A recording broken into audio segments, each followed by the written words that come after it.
السلام علیکم ورحمۃ اللہ وبرکاتہ۔ کسی ایک شخص کو عشوب چشم میں مبتلا ہو گیا، آنکھوں کی بیماری میں مبتلا ہو گیا۔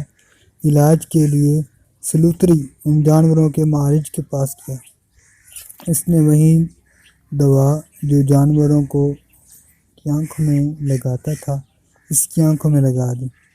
اس دوا سے عشوب چشم کیا ٹھیک ہونا تھا،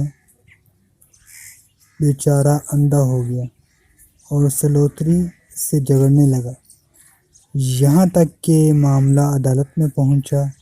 قاضی نے فیصلہ دیا کہ سلوتری پر کوئی تاوان نہیں۔ اگر یہ شخص گدھا نہ ہوتا تو سلوتری پاس جاتا۔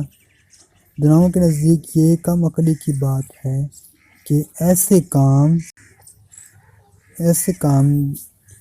کو ناتجربہ کار آدمی کے سپرد کیا جائے جس کے لیے تجربہ اور مہارت فن لازم ہو۔